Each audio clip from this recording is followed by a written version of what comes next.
And so this flipped me out. And so somebody in government saw this coming and so saw fit to say in the states I showed that we were going to go out there and we were going to make sure that people understand. This is a United States strategic imperative that the next generation are educated. Never mind they're getting the spin job on what in history and founding fathers and situations in history, they're getting spun back and forth.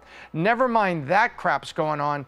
There's an example of stuff that just now we're getting into personal finance and to understand certain things so that they go out there when they leave high school with knowledge of certain areas that are critical for daily living.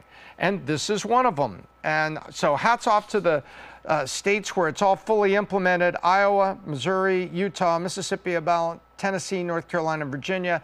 Hats off to you, fully implemented. Kids are in school right now taking the course. Florida, Georgia, South Carolina, Kansas, and Nebraska, Ohio, and Michigan in the middle of implementing of it. Good job there. But to the rest of you, where the hell are you? Look at Texas. Where the hell is Texas in the middle of this?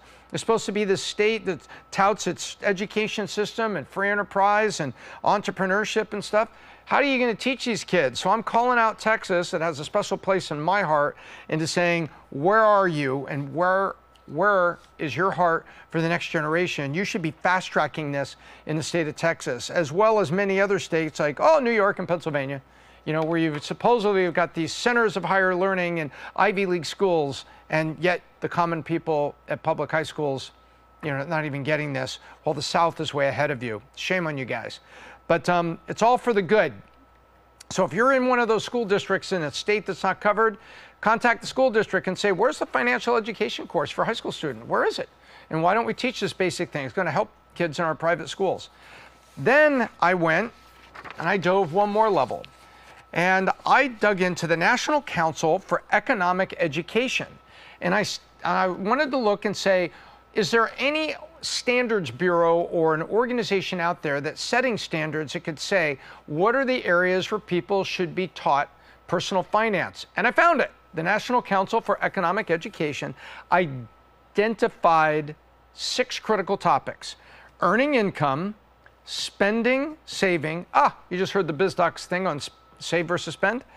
Investing, like when they offer you could be 19 years old, go to work for a company that has a 401k, you're investing.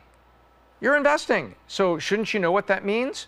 And then there's managing credit, like your credit card, understanding when you pay your minimum payment, hey, great, only had to pay $150 minimum payment. Really? Do you know what the rest of that money really cost you? And finally, managing risk. And managing risk is also in there with saving and investing.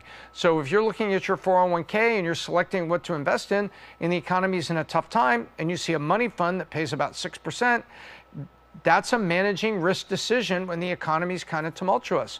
So managing risk was in there. But anyway, hats off to the National Council for Economic Education as they identifying these 6 topics, and hopefully schools are listening to do it. Because, as I've said, personal finance education and improving education in general is a strategic imperative to build a stronger country with more educated people coming out of our schools. And we got a long way to go. We got a lot of catching up we have to do.